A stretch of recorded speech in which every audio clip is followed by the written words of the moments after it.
पूज्य मालिक को प्रणाम। प्रेम का पवित्र सार, चैप्टर 4, कर्तव्य।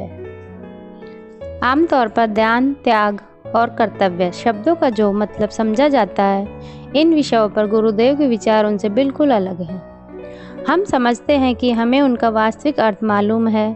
दरअसल सालों से हम इन विचारों के इतने आदी हो चुके हैं कि अगर कोई कहने लगे कि आप इनका असली अर्थ नहीं जानते तो हमें बड़ा आश्चर्य होगा। ज़्यादातर लोग यही समझते हैं कि वे इन धारणाओं का परिपालन केवल सामाजिक या धार्मिक आदेशों के अनुसार ही नहीं कर रहे, बल्कि अक्सर अपनी अंतरात्मा की आवाज़ के अनुसार भी करते रहते हैं। इस बारे में हमारी और आसपास के लोगों की राय इतनी ज़्यादा मिलती है कि हम यह सोच नहीं पाते कि इन बातों का दूसरा कोई अर्थ कैसे हो सकता है। फलतः हम हमेशा जो करते आए हैं वही सब पूरे विश्वास के साथ करना जारी रखते हैं कि हमारे धार्मिक सिद्धांत भी यही निर्देश देते हैं। धर्मार्थ दान देने वाली संस्थाओं की तो हमें जानकारी है ही, मैं इसे प्रथा कहना चाहूँगा। दुनिया भर के नेक स्त्री पुरुष, चाहे वे किसी भी धर्म के क्यों न हो, परोपकार की भावना से प्रेरित होकर इसका पालन करते हैं। थाली या विशेष दान पात्र में डाले गए सिक्के, धर्मनिष्ठ लोगों द्वारा सुझाए किसी विशेष काम के लिए दान, वस्तुओं के दान आदि से सभी खूब परिचित हैं। मंदिर के बाहर बैठे भिखारी के हाथों में पैसे रख देना, ऐसे दान धर्म के काम समझे जाते हैं, जिससे देने वाला सद्गुणी या परिष्कृत होता है और ईश्वर की कृपा का हकदार बनता है। यूरोप की अपेक्षा पूर्व के देशों के धर्म इस तरह के दिखावटी पुण्य के जाल में ज़्यादा फंसे हुए हैं। दाता आखिर क्या देता है? अक्सर तांबे का एक सबसे कम कीमत वाला सिक्का, और वह भी बेचारे भिखारी को भीख मांगने के लिए ढेर सारी डांट, फटकार और नसीहत के साथ।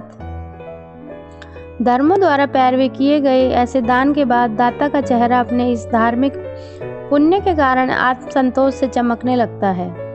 पापों से छुटकारा पाने और पुण्य अर्जन के लिए किए जाने वाले अनेक कामों में मंदिर जाने पर सबसे पहले हम यही काम करते हैं। इस प्रकार के दान का एक और रूप है बचे खुचे भोजन का दान।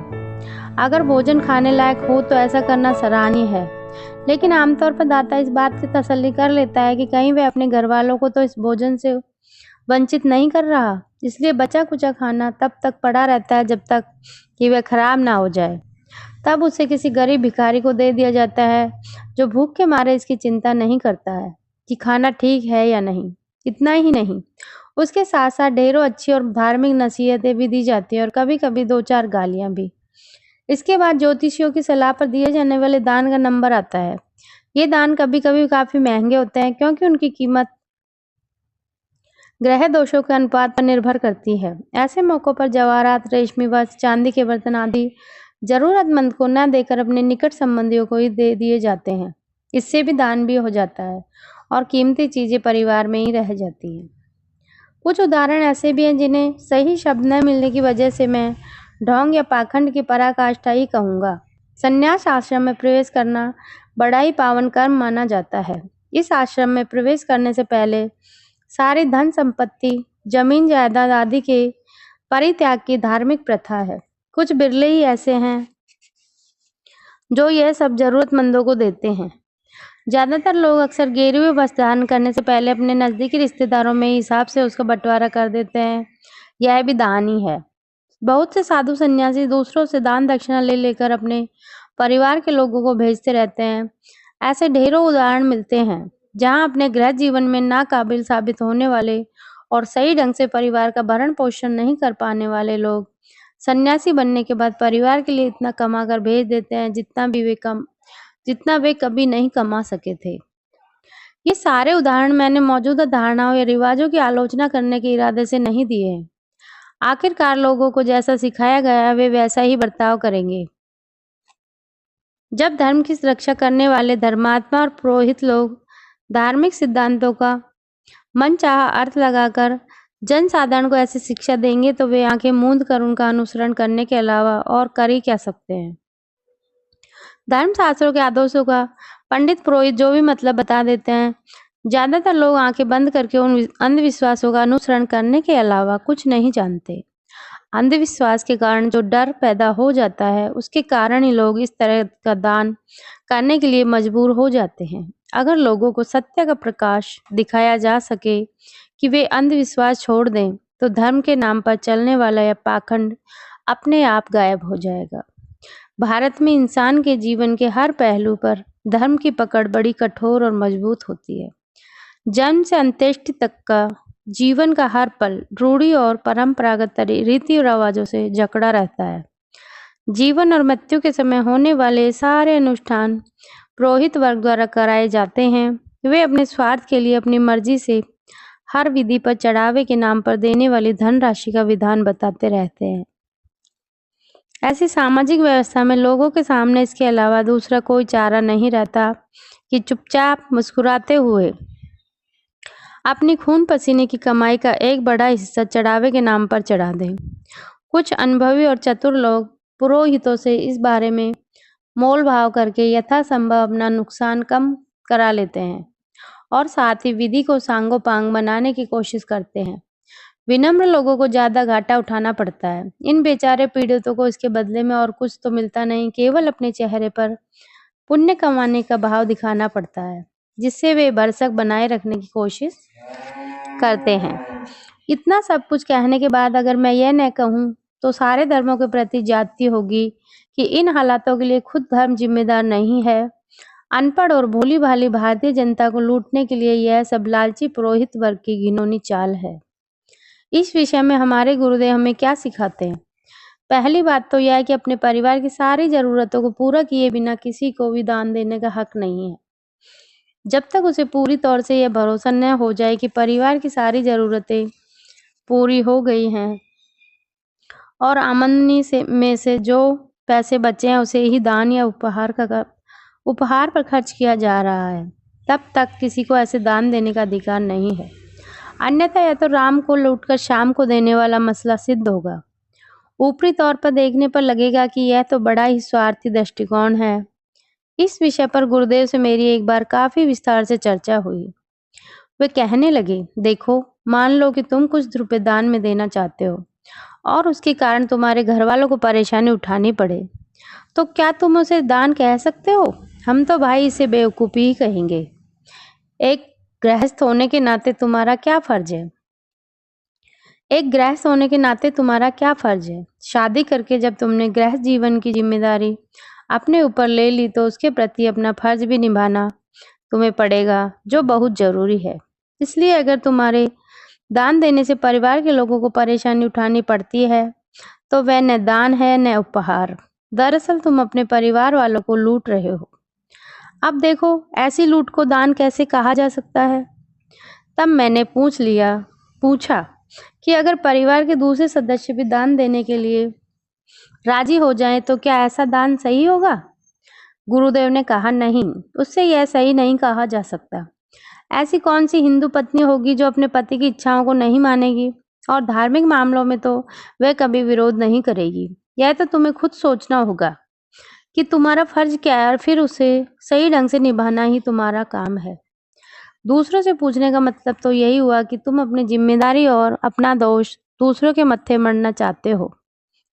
तब मैंने एक और सवाल पूछा, भिखारी और दूसरे लोगों को थोड़ा बहुत दे देने के विषय में आपकी क्या राय है?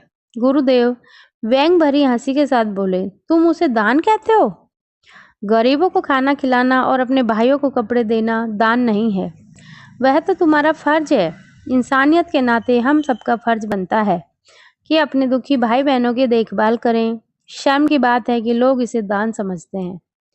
इस वार्तालाप से बिल्कुल साफ हो गया कि अगर वास्तव में किसी की हैसियत उपहार देने की नहीं है तो किसी भी हालत में उसे उपहार देने का कोई हक नहीं है। गुरुदेव की यह व्याख्या कर्तव्य को ध्यान में रखकर की गई है। यह बड़ी अजीब बात है कि अक्सर गरीब लोग अमीरों की अपेक्षा ज्यादा दान देते दिखाई पड़ते हैं। साधारण मौकों पर ही नहीं बल्कि राष्ट्रीय विपत्ति या प्रकृति के प्रकोप के मौकों पर भी गरीब वर्ग जितना त्याग और दान करते हैं वह तारीफ के काबिल है। जरूरत और इच्छा के फर्क को गुरुदेव ने अपनी तरह से दर्शाया है, जिससे इस विचित्र विरोधाभास का समाधान मिलता है। जहाँ तक मैंने देखा है, गुरुदेव इच्छा शब्द का इस्तेमाल नहीं करते, बल्कि वे हमेशा ज़रूरत शब्द का ही इस्तेमाल करते हैं। इससे साफ ज़ाहिर होता है कि इन दोनों के अर्थ में मूल रूप में काफ़ी अंतर है। ज़रूरतें ज़िंदगी के लिए परम आवश्यक होती हैं, जबकि इच्छाएँ हमारी पसंद से उत्पन्न होती हैं और ज़िंदगी के लिए हर एक के लिए एक तरह से बेकार होती हैं। यही कारण है कि गरीब लोग ज़्यादा दान दे पाते हैं, क्योंकि उनकी ज़रूरतें बहुत कम होती हैं और उनका जीवन सीधा-सादा और कुदरत के अनुकूल होता है। इसलिए उनकी आमदनी चाहे कितनी भी कम और जीवन का स्तर कितना भी नीचा क्यों न हो, फिर भी वे उसमें से कुछ न कुछ बचा लेते हैं और उसे अपने जैसे लोगों का दुख दर्द कम करने के लिए खुशी-खुशी दे पाते हैं। धनवानों के मामले में बात अलग होती है। उन पर ऐशो-आराम तथा दिखावटी ठाट-बाट के रूप में अनगिनत फालतू की चीज़ों का बोझ लदा रहता है, जिसे सभ्य समाज में ऊंचे जीवन स्तर के नाम से जाना जाता है। इसलिए उनकी आमदनी चाहे जितनी भी ज़्यादा क्यों न हो, उन्हें नई-नई इच्छाओं को पूरा करने के लिए हमेशा और ज़्यादा पैसों की ज़रूरत पड़ती है। उनकी इच्छाओं का कभी अंत नहीं होता। जब यह सिलसिला काफ़ी दिनों तक जारी रहता है, तो कुछ रईसों के मन में अपराध भाव पैदा होने लगता है। तब अक्सर देखा जाता है कि उनमें से कुछ लोग बड़ी-बड़ी धनराशि धर्म के नाम पर दान देना शुरू कर देते हैं। परंतु उनके मन पर अज्ञानता का ऐसा कोहरा छाया रहता है कि अक्सर गरीबों की मदद करके उनका जीवन सुधारने के बजाय वे अपना धन मंदिर बनवाने जैसी आत्मसंतोषी कारनामों पर बर्बाद कर देते हैं। वे लोग बड़ी-बड़ी धनराशि ऐसे कामों पर खर्च कर देते हैं जिसे वे दान पुण्य का काम समझते हैं।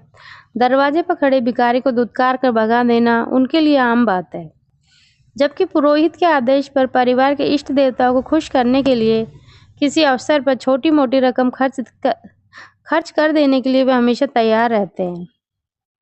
ऐसे लोगों में आंतरिक परिवर्तन शायद ही कभी दिखाई देता है, जो उन्हें सही राह पर ला सके।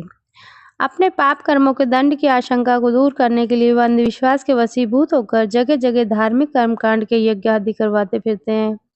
उनके हृदय में कोई परिवर्तन नहीं आता। जैसे डूबती नाव में भरे पानी को जल्दी-जल्दी उलीचने की कोशिश की जाती है, वैसे ही केवल भय के कारण वे अपने पाप की कमाई का थोड़ा बोझ कम करने की कोशिश करते रहते हैं।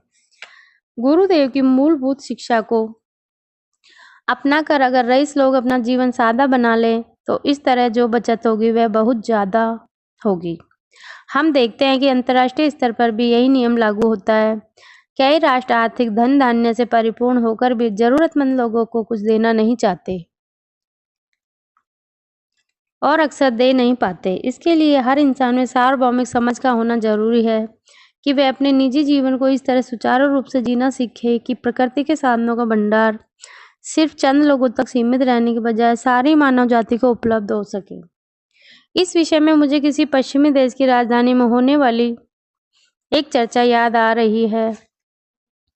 एक बार अविकसित राष्ट्रों की जन्म दर कम करने के विषय पर चर्चा चल रही थी। कुछ शुभेच्छु मित्र यह सिद्ध करने की कोशिश में थे कि अगर किसी प्रकार भारत सरीखे राष्ट्र अपनी आबादी को तेजी से कम कर दे तो दुनिया धन धान्य से परिपूर्ण हो जाएगी। इतने में एक भारतीय सज्जन ने संयुक्त राष्ट्र की एक रिपोर्ट सबके सामने पेश की, जिसमें आंकड़ों द्वारा यह सिद्ध किया गया था कि पश्चिमी राष्ट्र के एक बच्चे के ऊपर पहले साल में लालन पालन पर जितना खर्च होता है, उतने में अविकसित राष्ट्रों के 500 बच्चों का लालन पालन हो सकता है। बहस तुरंत बंद हो गई। इससे न केवल यह सिद्ध होता है कि पश्चिमी राष्ट्रों को उपभोग अति की सीमा पर पहुंच गया है, बल्कि यह भी कि यदि सारी दुनिया के जन समुदाय को प्रकृति के उपलब्ध साधनों का वास्तविक लाभ मिलना है, तो इस उपभोग की अति को उन्हें कम करना पड़ेगा। इस सबसे एक महत्वपूर्ण सिद्धांत सामने आता है कि गरीबी दान की मनोवृत्ति पैदा करती है, जबकि अमीरी स्वार्थीपन को जन्म देती है। गुरुदेव इस नियम का अपने अभ्यासियों के साथ भी कड़ाई से पालन करते हैं। मैंने कई बार उन्हें अभ्यासियों के दान को नामंजूर करते देखा है। वे हर एक से पूछते हैं, आप कहाँ काम करते हैं? आपकी आमदनी कितनी है? क्या आप विवाहित हैं? आपके परिवार के कितने सदस्य आप पर आश्रित है? इन सवालों के जवाब से संतुष्ट होने पर ही वे दान स्वीकार करते हैं। कई बार तो इन सवालों के संतोषजनक जवाब पाने के बावजूद उन्होंने दान लेने से इनकार कर दिया। मैंने उनसे पूछा, आपने अमुक आदमी से दान लेने से क्यों इनकार किया? वे बोले, कुछ लोग दिल से मिशन की मदद करना चाहते हैं। वास्तव में अगर उनकी हैसियत देने की है तो वे जो भी दें उसे हम स्वीकार कर लेते हैं, परंतु कुछ लोग हम पर अपनी उदारता का सिक्का जमाने की नीयत से दान देना चाहते हैं।